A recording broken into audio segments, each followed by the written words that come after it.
Coogs house. The college basketball recruiting world never stops, and Houston might be about to get a pro. Literally.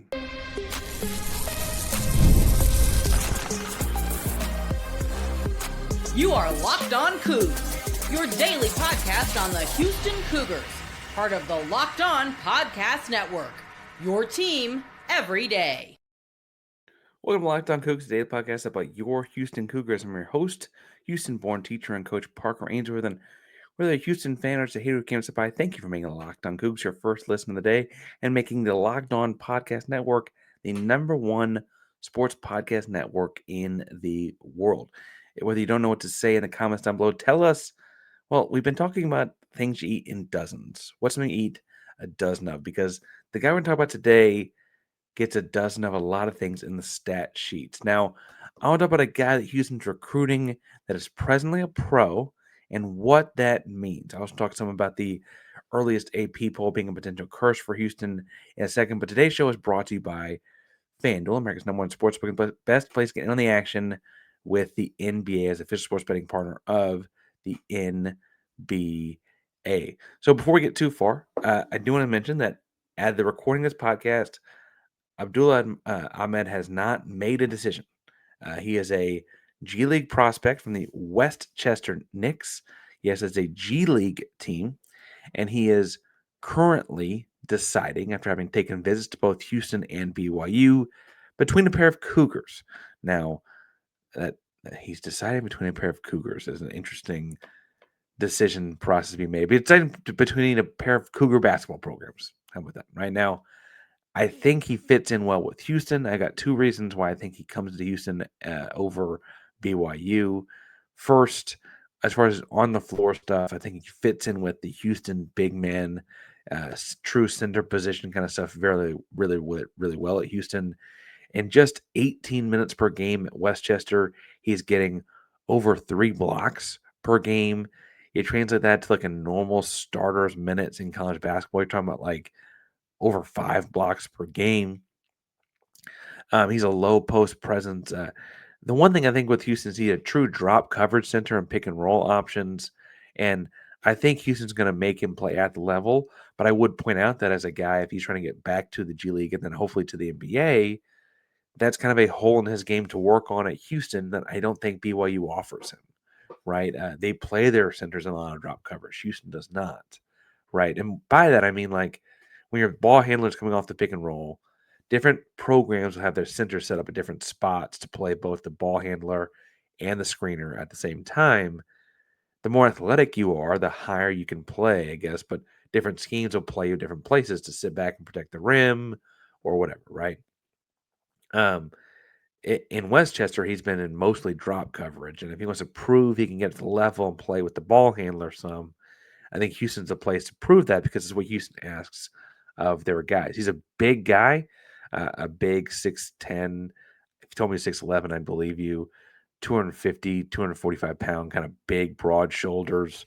And he's a good defender in that drop coverage kind of stuff. Great at defending the rim. Was really impressed by him in the one dribble situations where he doesn't put the ball on the ground more than once. He ends up getting the basket and dunking a lot of things, frankly. He shot over 70% effective field goal percentage in college, in the G League. And so he's doing a pretty good job there as well. He wants to dunk everything, though. I think the big deal for Houston, though, is not just that he can fit in defensively and show off, kind of the hole in his game so he can work on it, Houston. But Houston has a spot. Houston, famously, Sampson says you always carry 14 because you never know what's going to happen. He can enroll at Houston mid-year, and while he would not be eligible to play until next season because of mid-year transfer rules, he could redshirt the second half of the season, get in the program, get into the weight room, get into the system, learn the defenses, learn the offenses, etc., and hit the ground running when it's his turn and have his 2 years of eligibility start next year while having already been on campus at Houston for a minute. If he's not planning on going back to Westchester to play, which it sounds like he is not, that I think is an important, like being a part of a program is going to be important. And so he may fill in that spot. BYU has 15 spots. They don't have a spot right now. They've got one for him in June, but that's too late. potentially, right? Um, I I do think though there's a lot of people kind of saying, why is Houston doing this? Why would Houston do this right now? Things are going great. You're looking at who you're bringing in and potentially bringing in other big men in this high school class and whatever. And we can break down how they fit when decisions are made. I think that's a later episode of Locked On Cougs, frankly. I think, though, what this tells us is that if Abdullah Ahmed selects Houston, the Egyptian-born big guy, it comes to Houston mid-year and plays next season, we're like, well, he's been in the G League for a minute. What does that say about anything? But you're seeing more and more college basketball programs taking guys with professional level experience because once you get to NIL and agents and things like that, it it lowers that barrier of entry. It takes that barrier away of having been paid to play basketball before, right? And truthfully, the only barrier now is like, have you been through the NBA draft or not? And I'm going to say that that's a thing you have to like or dislike, but we've seen it happen a number of times for European prospects that are playing at a high level professionally overseas. Right now, Arizona State, for example, is being led um, by Masamba Diop. And Masamba Diop is averaging 16 points on over 70% effective field goal in the 2 games at Arizona State. He's 7'1". He's long. He's strong. He does all these things, but he's played 2 years in La Liga in Spain. That's the same league Luka Doncic played in before getting drafted in the NBA, right? That's the top tier league in Spain, one of the best leagues in the world. And he's played 2 years in it before coming to college. And so functionally, these G League guys are saying, well, if I never went through the draft process, why is someone playing at a high level in other countries able to go get better in college and play for college programs, make NIL money, get good coaching, be a part of a college program, get a degree at the end, like all those kinds of things? G League guys are saying, why can't I do that as well if I never got drafted? And so you get to legally, there's not a lot of difference between a non NBA pro basketball player in the States and a non NBA pro basketball player overseas. So you kind of had to say, if we're allowing one, how do you not allow the other? And again, you don't have to like this. I'm not sure Kelvin Sampson totally does. But at Big 12 Media Days, and we were there and we talked about it then, he mentioned that this is the way that the world is going. And he was shocked by it and went and talked to Kellen. And Kellen said, yeah, we're recruiting one. Well, insert that one. And as this is starting, as this is formalizing and whatever, I'm not really trying to pass judgment on, personally, I should say, on what should or shouldn't happen in the big college basketball scheme. I don't know where I sit as far as like comparing a G League guy to a Spanish League guy and how you accept one and not the other when culturally high school and college basketball in European countries is different and not really competitive in the same kind of way or whatever, right? But what I will say is that as a fan of Houston Cougar basketball and a fan of Kelvin Sampson's, I think what sticks out to me about this is, look, Sampson turned 70 recently, and he's been around the block a lot. And he's considered this old school coach because he coaches hard and he doesn't play favorites. He doesn't care what your stars were coming in. He's going to play the team that he thinks wins the basketball games. And he's won 801 of them. He's won a lot of those basketball games, right? Ultimately, that same old school guy is proving time and time again that he's able to adjust and be innovative here. When given the opportunity, he's getting the one and done guys, right? Jarris Walker's, Chris Ack, when given that opportunity, he's getting them. And they're performing for him. They're fitting into his system. He's not taking anybody, but he's taking ones that fit, right? He plays 4-out offenses. He plays faster paces this year than he did last year. 2 games, but early in the season, we're playing at a faster pace. He's got 2 point guards on the floor at one time, right? He shoots a lot of threes that he didn't used to shoot, right? He's able to adjust with the times. This is another example. If this is the direction college basketball is going, and he can go get 2 years of eligibility from some kid that's been playing professionally for a couple of years, he's going to go get him. If he helps the team win, can he help the team win? Then sure, right? Expand the net, take in more players, pick the best guys for this program.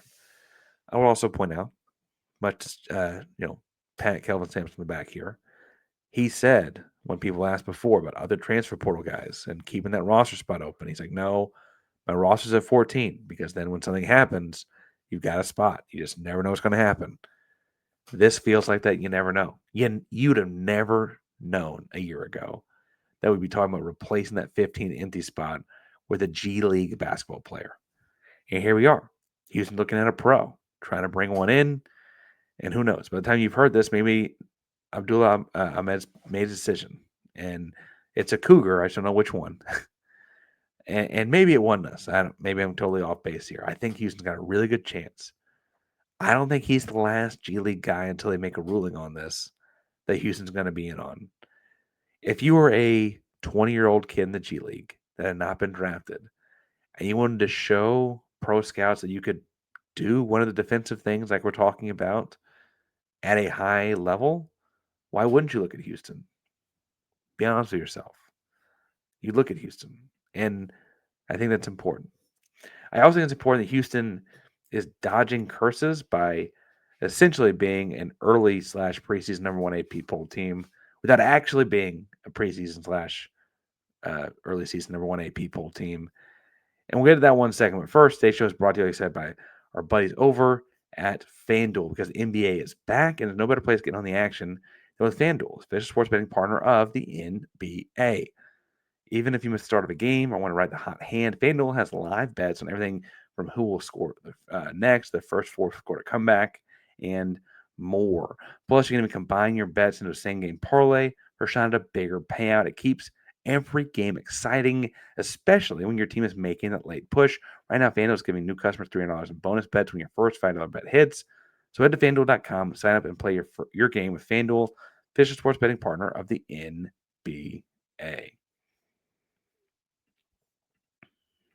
Parker Ainsworth, Locked On Coogs here. And short, sweet, to the point here, Houston got ranked number 1 in the AP poll at the earliest in school history in a season they've ever been ranked number 1 in the AP poll. But I do think it's interesting that Houston actually did not get the most first place votes by quite a large margin. That number still went to Purdue.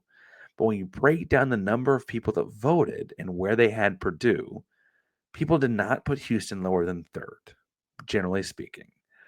There were a large chunk of the voting block that had Purdue outside of their top 5 because Purdue barely beat Oakland over the weekend, just beat them by 10 points at home. And while I would point out that Houston plays Oakland in Houston on Wednesday, scary game there. Oakland has also played Michigan and will play Michigan, Purdue, and Houston to open their season. That's a murderer's row.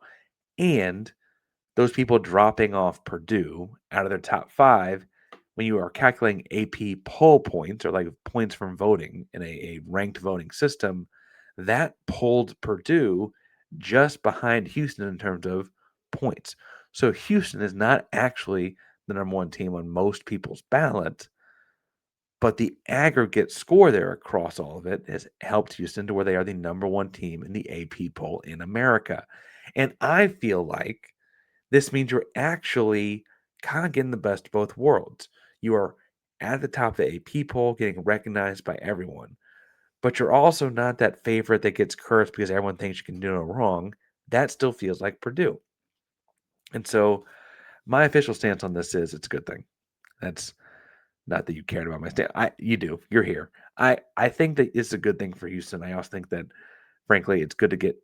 I think this program has typically played pretty well with the target on their back, and not every program in America, not even program on campus, and not even every program on campus could say that, right? I just think this program typically plays well with the target on their back, and insert that target. Now, Oakland on Wednesday, not just because they gave Purdue a tough game, but they're going to be a really tough out. And I could imagine Houston plays an ugly one against Oakland on Wednesday. Local guy, Brody Robinson, is the point guard. He's like 5'8", ball of energy, pure hustle. Do I think he's Miles Suzanne? No. Do I think he's really good? Yes. He went to Houston Christian High School in the area. They have a number of different guys on their on their roster are interesting matchups for Houston. Like, I think Houston can speed up their bigs, but I think Houston's going to have trouble with length at their smalls outside of Brody. And I think it'll be an interesting match. I want to break that down on Wednesday. So we have more of that coming. I also have got to preview Auburn this weekend, content coming out there. More on the football program as more comes out of the football program too this week. Recruiting news as it comes. We'll obviously be here with the latest on Locked On Coogs, the number one sports podcast. Locked On Coogs, a proud member of the Locked On Podcast Network, the number one sports podcast network in the world. And thank you for making us your first and potentially second listen with this bonus episode as well. Locked Coogs, remember that Locked On Podcast Network, as we said. If you're enjoying it for a second listen, head over to Locked On Big 12, Locked On College Basketball, both offering great insight for you, a Big 12 and college basketball fan today. Go Cougs.